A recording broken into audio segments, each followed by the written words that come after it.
My name is Sweta Shrestha. I work for the Global Health Institute, and it is my privilege to introduce Dr.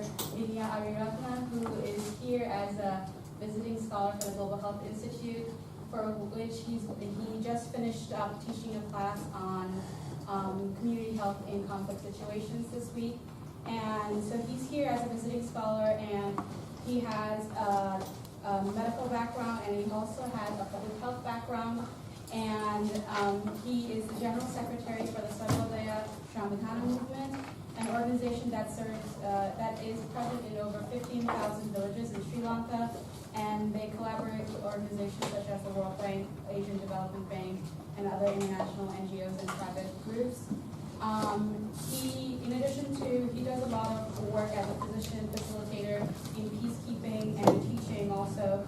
And in addition to his work with children affected by war and conflict, that coordinating the Sarvodaya's humanitarian relief efforts after the tsunami, he's worked with organizations such as the United Nations, the Sri Lanka's health minister, and other relief organizations. And we've had the privilege of partnering with Sarvodaya for our Sri Lanka field course along with our Nepal field course. So, without further ado, please join me to welcome Dr. Reawakening.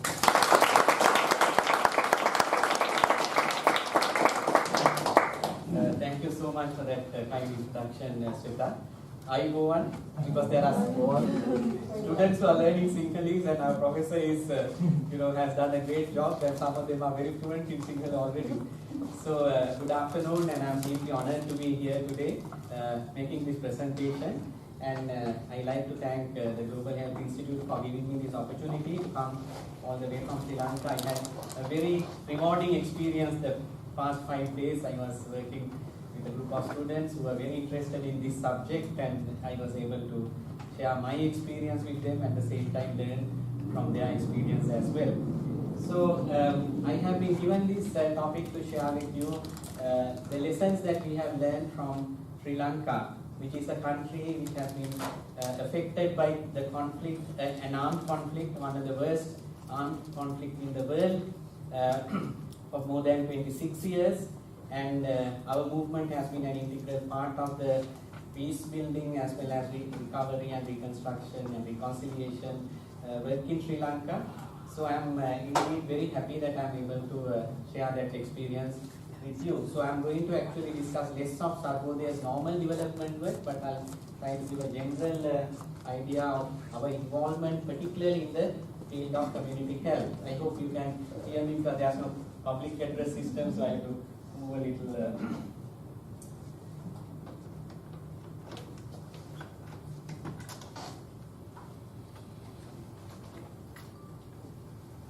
So, for those of you who don't know much about Sri Lanka, just to others have to bear with me, those who have been to Sri Lanka and know very well, like our friends with groups and so many others have been to Sri Lanka. We are an island nation with a small population, and because of the size of the country, we have a high population density. But if you travel to Sri Lanka, you won't feel that it's such a densely populated country. In terms of ethnicity, we are blessed. I would say we are blessed with a diversity of ethnic groups living in Sri Lanka. Sinhalese comprise the majority. Then we have the Sri Lankan Tamils and the Indian Tamils. They are two different, distinctly different in terms of their origins in Sri Lanka. And then we have the Muslims who are Moors, who have also come to Sri Lanka centuries ago. Initially as merchants and settled, and they are also part of our country now. And those Dutch descendants who are called burghers, because Sri Lanka was also colonized by the Dutch and the Portuguese for short periods. So that's the ethnic composition of Sri Lanka. I'm giving this background because it's related to the topic. Then in terms of religion, we have all the four main religions also present in Sri Lanka. The majority are Buddhists, and then Hindu, and then Muslims, and Roman Catholics who have representation from both Sinhalese and the Tamil community. So when you look at in relation to community health, Sri Lanka has always had a very impressive record of maintaining a very good standard of health, a social and health standard, when you look at the general indices that we use to measure social well-being or health. So we have a very high life expectancy for both males and females. In fact, our better gender is living longer than their male counterparts in Sri Lanka, almost by 10 years. And our infant mortality rate has also declined over the years, and we have a very low infant mortality rate, which is nearly 10 per 1,000 live births. Same with under 5 mortality rate. Maternal mortality has also been brought down very significantly, and it is very low. And Sri Lanka is also a country which has a very high literacy rate even for females. So now this positive outcome didn't happen over a short period. It has also a long history. Probably there are cultural factors. This slide is not very clear, but I will just say all.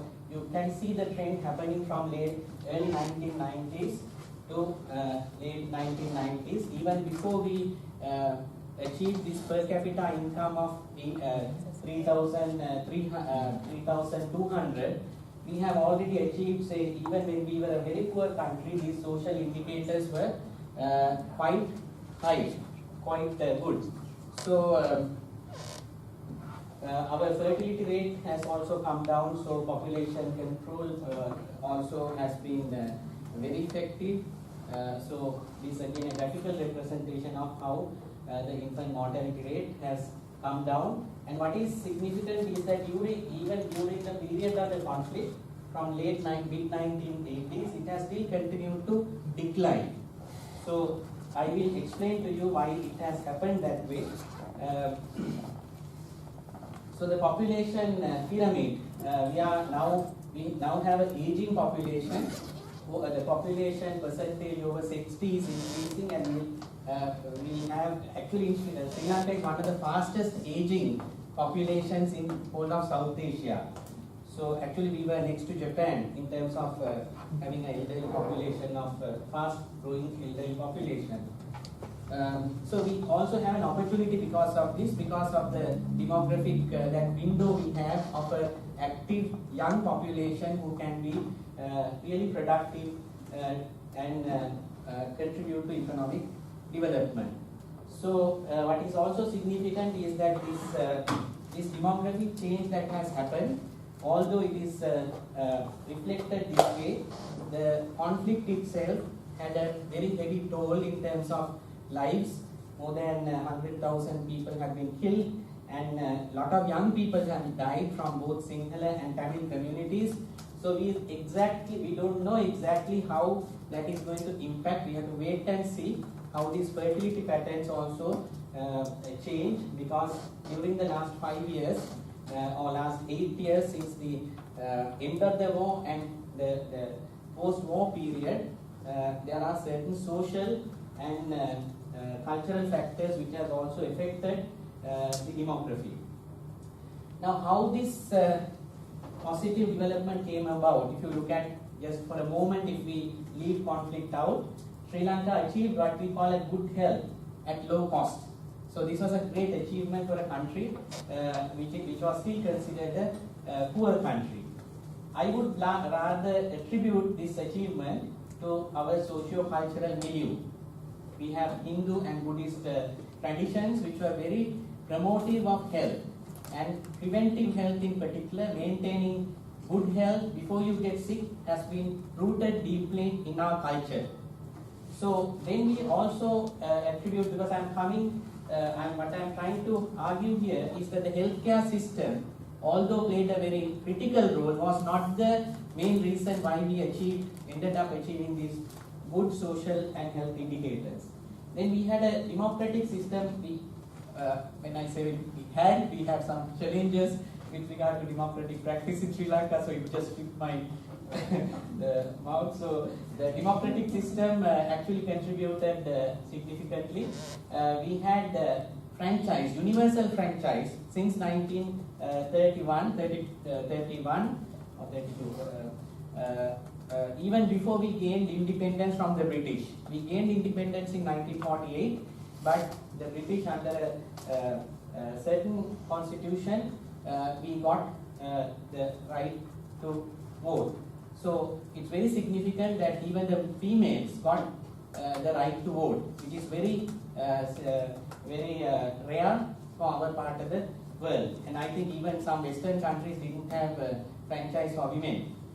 So we got it very early. So I would say that also contributed to people being able to demand from the politicians certain services, and they were not asking for luxury.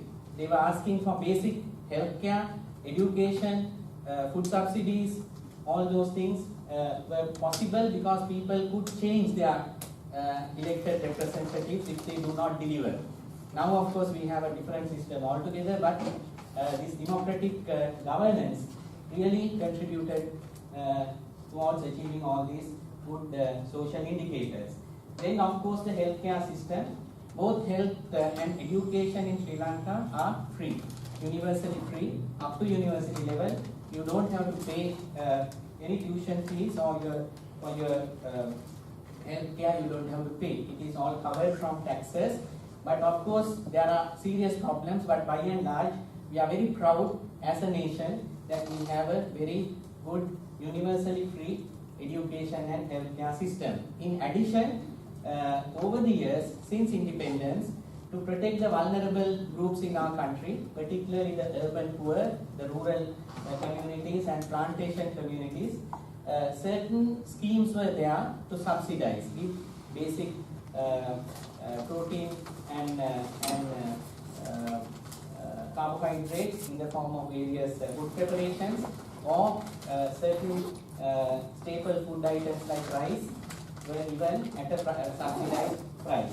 And also to promote agriculture, there had been fertilizer subsidies, but later these subsidies have become a serious problem because with these subsidies came use of chemical fertilizer, pesticides, which is a huge problem and which is now posing kidney disease, which is a huge public health problem. And we have Maya, who spent 6 months in Sri Lanka studying the chronic kidney disease. So on the whole, we achieved this success because of this combination of factors, and we will not attribute our achievements just to the healthcare system. So since ancient times, we had a very conducive atmosphere to develop health. The Buddhist influence and even the Buddhist teaching, Arogya Paramalabha, health is the highest gain in life, health is wealth, was very much in the culture. So you did lot of preventive things. Even when you consume food, before the fast food culture came, we were very, we ate a lot of vegetables, fruits, and we didn't use chemicals in our agriculture. So we had that health consciousness in our society, even though communities were very poor. That was quite unique to Sri Lanka. Then colonial era. By the way, the ancient times now, Sri Lanka has a very long history, recorded history of more than 2,500 years. We can proudly say that we had the first hospital in Sri Lanka, in the world in Sri Lanka, the oldest hospital recorded in 852 AD. We still have the ruins. If you go to Sri Lanka, you can see.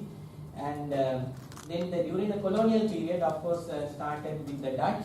Of course, they didn't start these facilities to serve the local population. They set up these facilities to look after the colonial officers. But it contributed to having an institutional network for preventive and curative healthcare particularly during the British period. So then, since another important thing is that we had a very well-developed indigenous traditional healthcare system.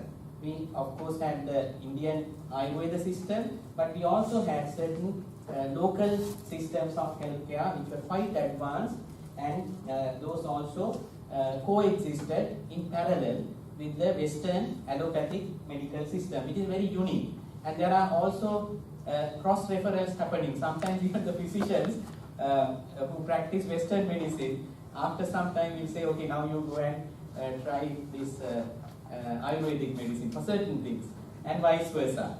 So Sri Lanka is quite unique in many aspects when it comes to healthcare. So there are certain public health, international public health declarations like the Alberta Declaration, which promoted primary health care, and Sri Lanka became like a model of this good health at low cost, and also how community was participating in maintaining maintaining health. So in the 1970s, our movements are over there. When there was an acute food shortage, in the early 70s, I'm sure Professor will remember, huge crisis, food crisis was there around the world, and grain production got reduced. So widespread malnutrition was there in many developing countries, which hit Sri Lanka also very badly. And Sarvodaya started during this time a community kitchen program where you got together whatever the food available in the village and gave a very balanced meal. It's like a porridge or what you call kolakanda preparation made out of green leaves, boiled, and like a kanji. So that was very popular. So we were able to really demonstrate that we could address an emerging acute malnutrition problem in the country, and it was done in a very big scale throughout the country, training young girls in nutrition very rapidly and mobilizing them. So it happened during that time. So Sarvodaya also played an important role during the 1970s, and that also led to Sri Lanka having the first rural preschool program, which Sarvodaya of course started. Early child development as a concept got institutionalized because of our involvement during that time to address malnutrition. Then another important landmark has been Sri Lanka was having a closed economy till 1977. In 1977, we had a centre-right governing party which got elected into power, and they changed the constitution as well as to open up the Sri Lankan economy for foreign investment. So since then, we have had the private sector also rapidly expanding in Sri Lanka. And if you go to Colombo or even some other major towns, you could see most modern hospitals, and private healthcare is also thriving in Sri Lanka. So now I come to the conflict. I'll not go into the details of the origins of the conflict and so on, but just that we have had the violent phase of the conflict for 26 years, starting from 1983. From 1983 until 2009 May, we have had a very intense, very bloody, very violent armed conflict. The Liberation Tigers of Tamil Eelam, or LTTE, organized themselves into a very effective guerrilla group in the 1970s, but the actual violent phase started after 1983, and it was a separatist struggle on the part of the LTTE, representing the aspirations of the Tamil community, and it was portrayed as a liberation struggle and wanted to separate the north and eastern parts of Sri Lanka and establish a separate state. However, after several phases of the war, here we say that we give these phases because they were brief and long ceasefires intervening at different stages of our conflict or war in Sri Lanka. So we had a very heavy civilian casualty figure. We don't know the exact number. This is one of the issues which are still being debated, and there is a UN investigation also currently in place to investigate into some aspects related to the last phase of the war. So we also had a large number of service personnel who were killed, and these are all very young people from 18 to whatever number, but mostly young people, and more than 60,000 wounded, and some are permanently disabled. And also on the part of the Tamil LTT side, more than 27,000 cadres have been killed, and they are also young people who belong to our country, who could have been contributing to country's development. It's so unfortunate that from both the Sinhalese community and the Tamil community, over 50,000 young people sacrificed their lives at the end we couldn't see a positive result. So we have when the war ended in May 2009, about 12,000 of the cadres surrendered or taken into custody, and there were more than 60% underage combatants, whom we call child soldiers. So they were also in a rehabilitation program. Now most of them have been reintegrated with their families and communities. Then it had a tremendous impact on the economy, on the property, and also livelihoods. So this was the biggest price that we paid during that period, and we couldn't think of a future for the next generation when the war was there. So we are very happy that war came to an end, and now if you go to Sri Lanka, it's largely very peaceful and you can travel to any part of the country. However, the fact remains that the war came to an end through military means. It was not a negotiated settlement, it was not a peace agreement. So it really didn't end the conflict. It ended the war, but the conflict is still there because the factors which led to the conflict or war still remain to be addressed. So during this time, from the very beginning of the conflict, Sarvodaya as an organization, a humanitarian organization, a development organization, and a peace building organization has been engaged with, from the grassroots level, bringing relief to people who are affected, to trying to mediate at a national level to bring about some peaceful resolution to the conflict with the parties who were responsible. However, the fact remains at the end, the war ended through military means. So now, despite these national averages, which are very impressive, what I would like you to also know is that we have disparities when you look at districts, different geographic areas. So this is also very important. Sometimes we go by national averages. I'm sure being academics, most of you know the problems with averages and median and all that. So this shows now, for example, some districts by the turn of the century, if you look at the infant mortality rate, it was around 12. But we had certain districts which had 2 times the national average when it comes to the same indicator. Of course, some districts which were affected by conflict have lesser incidence. We think that that's because of quality of data, because during the worst period of the war, we were not getting all statistics, and so there would have been a problem with reporting as well. So the fact remains that we still see significant disparities, inequities throughout Sri Lanka based on geography, ethnicity, socio-economic class. And this is quite alarming, because even though we can be happy about what we have achieved over the years in community health, but unless we address these inequities, then we are really not going to have a stable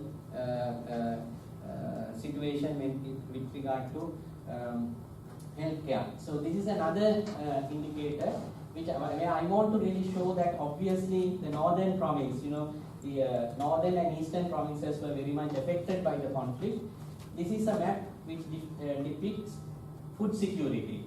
So when you say food security, are the households getting enough food to satisfy the caloric requirement of the number of members in the family?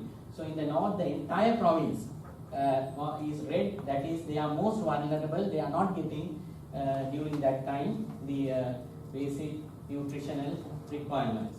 But the more interesting part is that even in other areas where there was no impact, no direct impact of the war, you get lot of pockets of poverty. Some are in areas where there are plantations.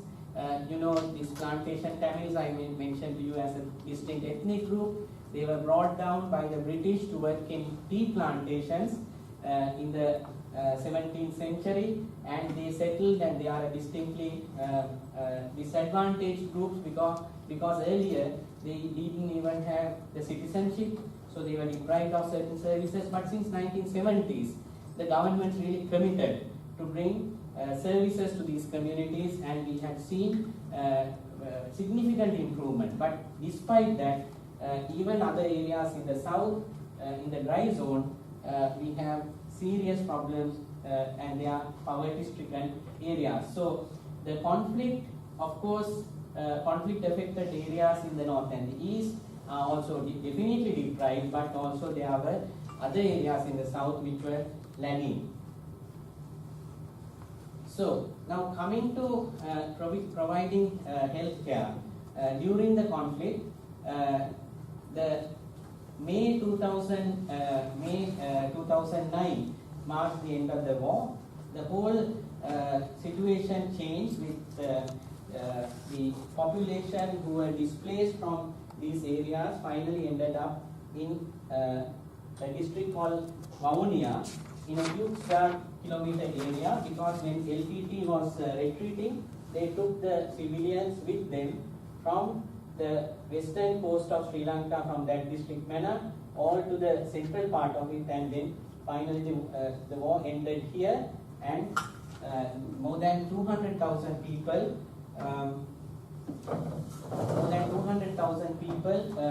really were taken as human shield. Actually, it's very unfortunate. It was a very terrible journey for these people. They traveled months and months. So many died on the way in transit. And so finally, when the war ended, 300,000 people were housed in camps, and government and other humanitarian organizations had to assist, and that is where we then entered the next phase of our involvement in providing care for the people affected by the conflict. So these were the camps, and actually when these camps got established towards the end of beginning of 2009, and we came to a climax on around the 19th of May, there was a sudden displacement, sudden influx of hundreds and thousands of people, and although the government had made preparations to house those displaced people in a certain area with basic infrastructure, but providing the basic facilities for 300,000 people was not an easy task. It was really a struggle, so we had to take a decision, because it was a very delicate, sensitive situation as well, because these are, although they were supposed to be IDP camps, they were closed camps. That is, the people were not allowed to move out, because obviously there were legitimate reasons. The government also felt that they had to screen, because there would have been cadres who were LTP, and whether they could still do sabotage and all that. So they justified keeping those camps closed, but we had a moral dilemma, because usually if we follow strictly our humanitarian ethics, we cannot work in those camps. But we took a very difficult decision, even though we were sometimes criticized, but we thought that are we, as the largest humanitarian organization in Sri Lanka, are we going to just stick to our rules and be out of it, or if we go in, we can really arrest some of the problems that were emerging, severe malnutrition amongst a whole generation, more than probably 150,000 children. So finally we took the decision, we will go in and we will help and work with the UN agencies. Then the UN also followed suit, and they also came, so then we had no problem. So we were from day one assisting in those 6 camps, which each camp housed about 30 to 50,000 people. So because at that time when this displacement happened, this was the largest IDP camp in the world. This was later, there was an earthquake in Pakistan, and then Pakistan became the largest place where the number of people were displaced. So we had to really put all our resources together, and it was a very difficult exercise. After the tsunami, this was the most difficult recovery and humanitarian operation, relief operation that we were involved in.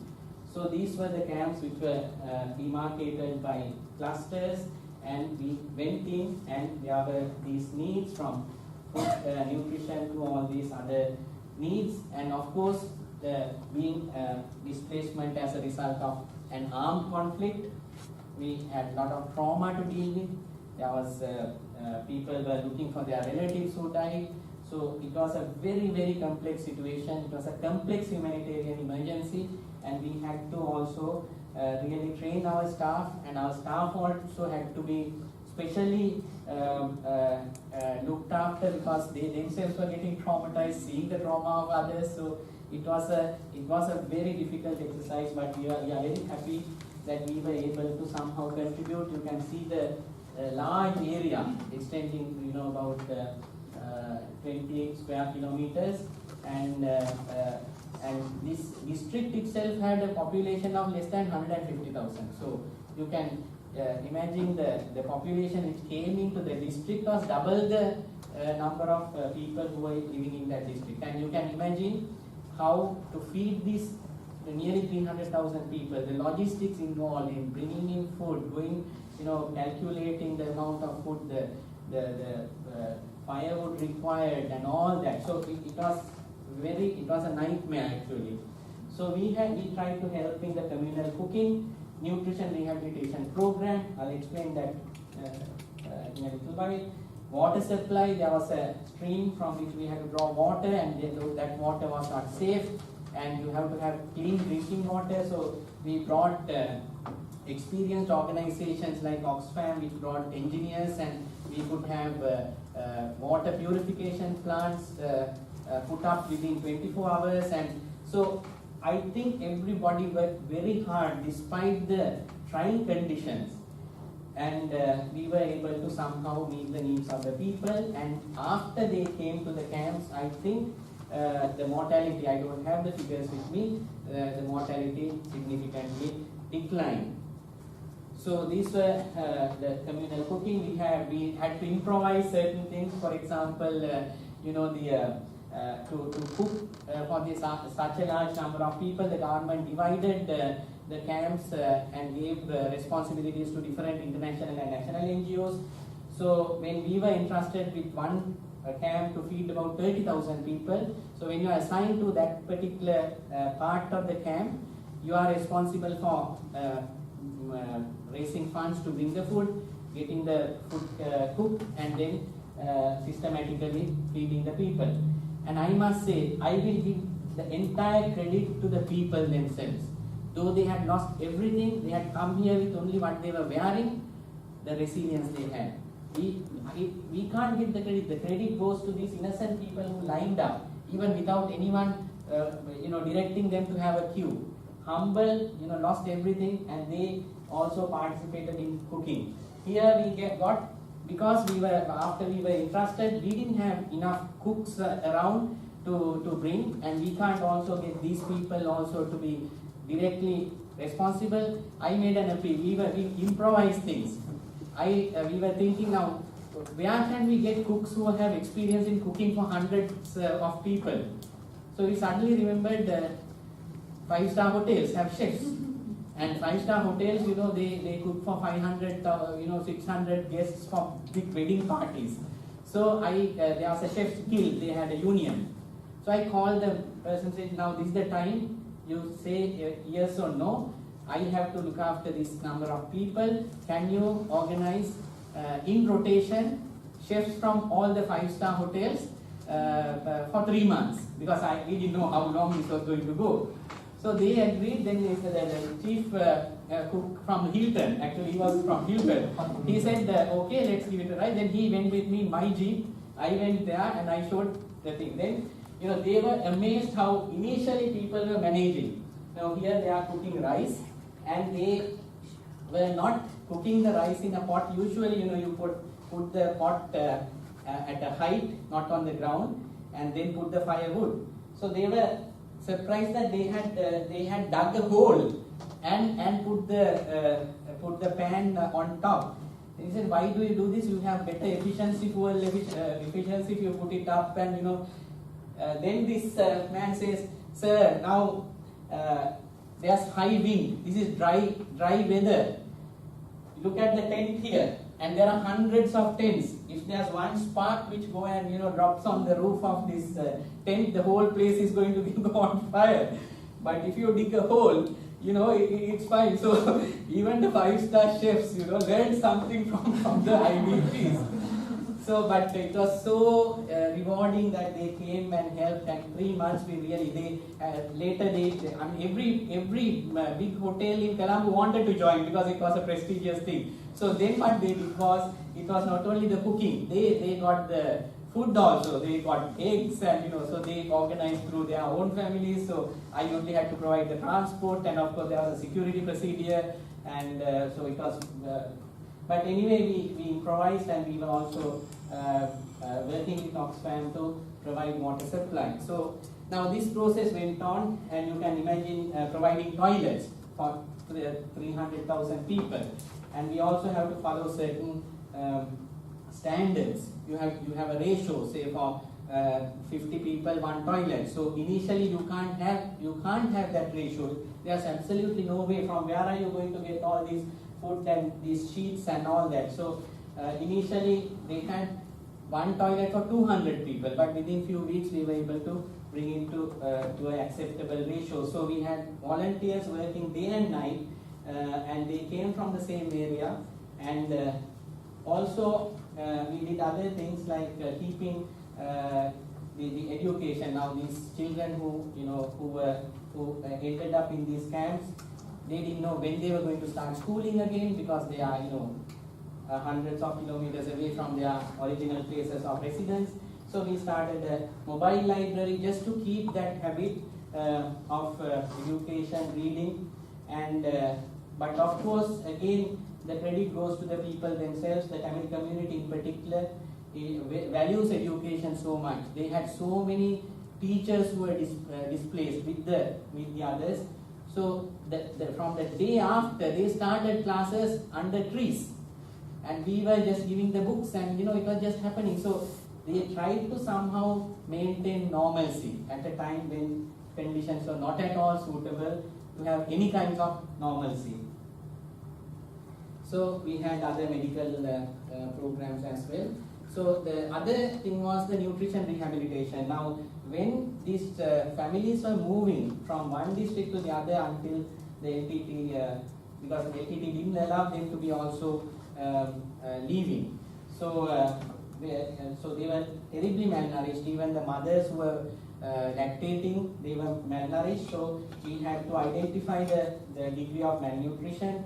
So we trained the young people from the camps themselves. We gave them a rapid training how to screen children, particularly children under 5. We concentrated on children under 5 because they were the ones at risk, the most vulnerable. Then immediately the screening identified those children who really needed nutrition rehabilitation in a clinical setting in the hospital. So they were channeled to the hospital. But other 2 categories of children who could be managed within camps, we were able to give a nutrition supplement and have the normal feeding programs for others. So it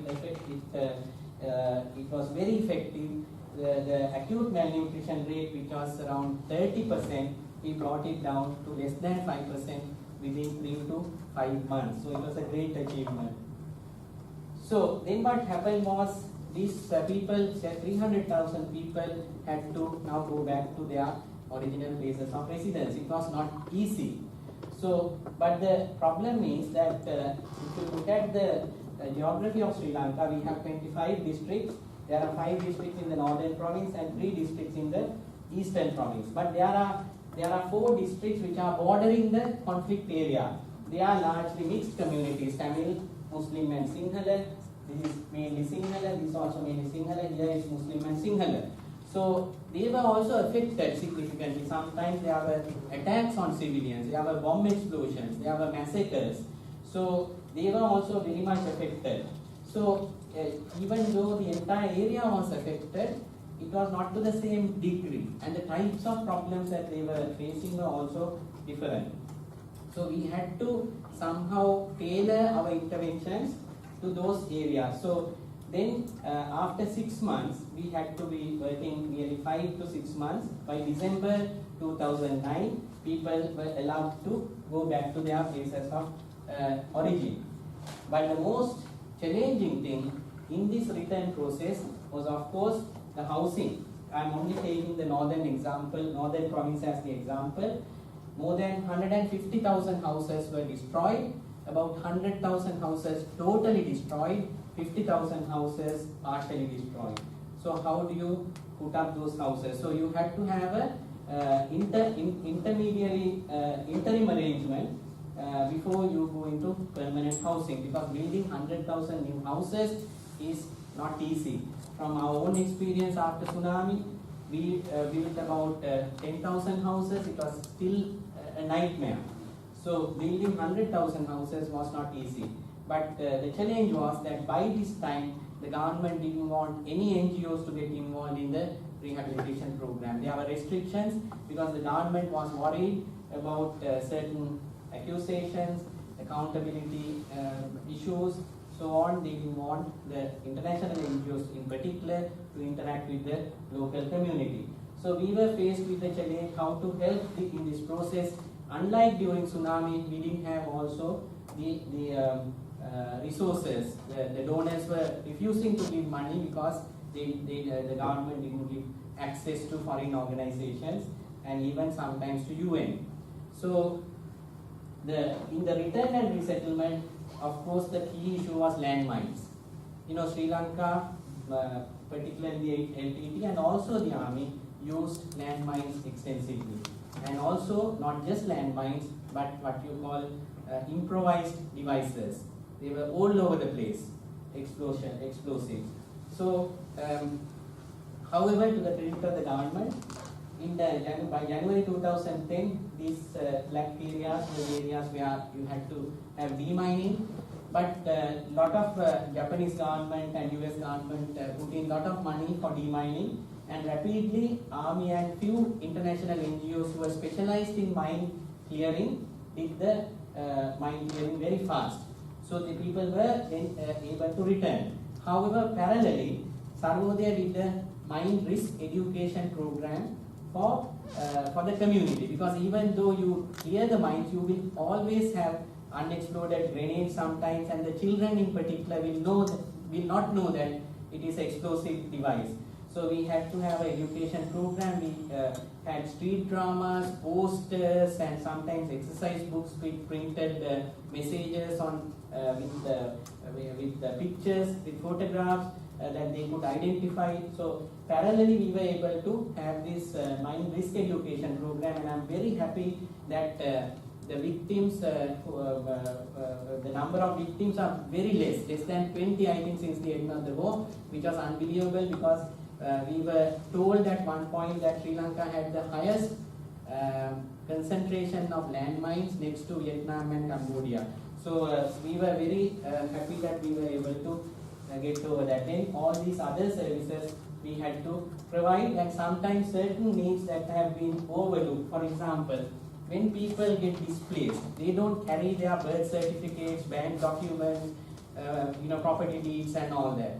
So just imagine when you come out, some of them are professionals, just like you and me, they lost everything. And how do you prove your identity? And Sri Lanka is not a country like United States where you have all the electronic backups of your documents, right? So how do you retrieve them? And we had to do manually. So we were helping in getting people their birth certificates and duplicates of their marriage certificates. All that was a very important thing, because otherwise people get traumatized just by that. I don't have my educational qualifications, certificates. How can I go to a job interview? So all these were a new trauma adding into, in addition to what they had already experienced. So we had to look at those. Then issues like protection, particularly child protection. You know that social structures get disturbed as a result of the war. So how do you protect them?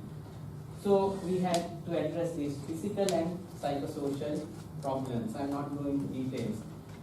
Now this is just some chronic problems. This is malaria. In those areas the malaria incidence was high during the war, because certain drugs were restricted, certain, for example, insecticides that are used for mosquito control were not allowed. So because of that, so we had to also partner with the government to have educational programs mainly for malaria. Otherwise, particularly there is a form of malaria, some of you will know, falciparum malaria, which affects the brain. So then it's fatal. Otherwise, the other form of malaria is not so bad. So we also were able to contribute even during the conflict, having these educational programs. And I'm happy that this year, end of this year, Sri Lanka will declare as the first country to eliminate malaria from South Asia. So we had the malaria day programs, and so okay. So now I come to post-war issues, because this is also important. Although we are looking at the health issues, they are connected. So we still have a number of internally displaced people, and even those who have returned to their own areas are yet to put up all their houses. Then there are unanswered questions about the missing, dead and the disappeared. We didn't have any reconciliation process, structured reconciliation process as yet. This is one of the very sad things about our country, because we had a golden opportunity after the war to have that kind of a healing process. Unfortunately, the political commitment is not there, and we are still hoping that the government is truly committed towards finding a lasting solution. So we have to answer to this problem. Widows, estimated around 90,000 widows throughout the country, including in the south, those women who have lost their husbands. And then there are victims of terrorist attacks and the war who have also lost everything. Then ex-combatants, we still have ex-combatants who need to be reintegrated, because some communities do not want to accept them, even their own families don't want to accept them. Then security and protection still in certain areas, although access is there. These families, particularly female-headed families, they are under threat. Sexual harassment, rape, all these things happen. So justice, people also expect a closure for their something, still that mechanism is not there. The land ownership, some land has been claimed by the government for security reasons, so that's a problem. Then finally political reconciliation is still not happening. So the problems still exist, in terms of this food and other things. These are just examples.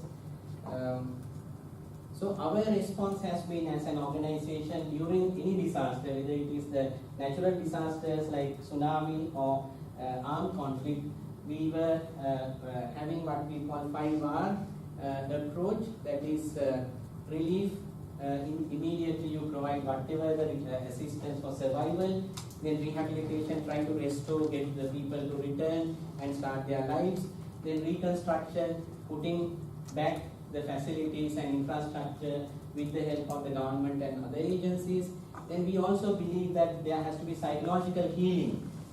So we have a lot of reconciliation activities that we are doing, and finally putting those communities back into normal development path, which we call Reawakening. So our movement's humble contribution has also been through this approach, and we believe that to find a solution to our lasting solution to this problem in Sri Lanka, we have to work very much at the level of consciousness, the level of the mind, where we build trust between the different communities living in Sri Lanka, understand each other, language. So we have lot of programs to bring young people together, learning languages, Sinhala and Tamil, and interfaith dialogues and so on. Then we also think that we need to address basic needs of people. There has to be livelihood assistance, there has to be economic opportunities created for young people, and also the governance. This is also important. Then if we can address all these three factors, then we can achieve lasting peace in Sri Lanka. So on our part, we are doing a lot to reintegrate the ex-combatants as well as the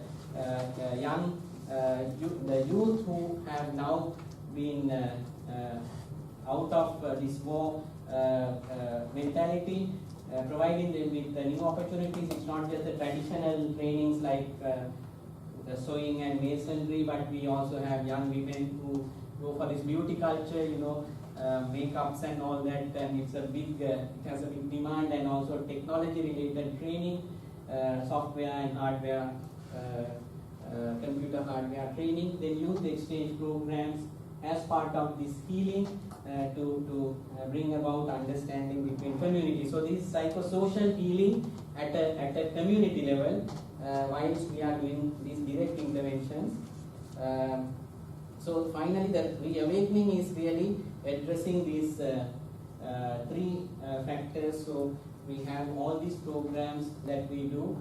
We have, as I earlier explained, all the interactive programs, people-to-people contacts, and we have a microfinance program and a lot of enterprise development support given to communities.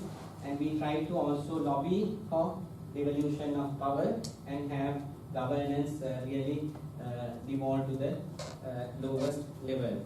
So that is where we are.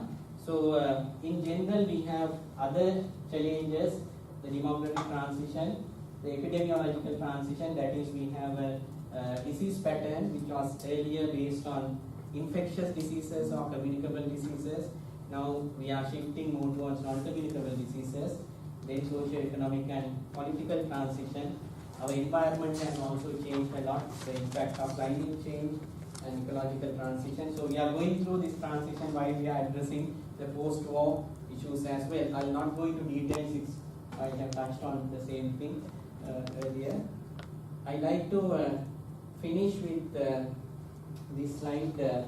So in Sri Lanka, in summary, when you look at the community health dimension, we have made significant progress in terms of getting the people to return back to their homes, and resettlement, and huge infrastructure development is happening. If you go to Sri Lanka now in the northern province, nice carpeted roads are there, mobile technology is spreading, you get connectivity everywhere, and also the health sector recovery is impressive. New hospitals have been built, the clinics are functioning.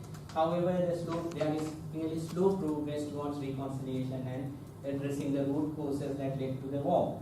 So Sri Lanka is a country in a post-war situation, but not in a post-conflict situation. I hope you understand what I mean. So we have to work still very hard to make Sri Lanka really truly a post-conflict and a peaceful country.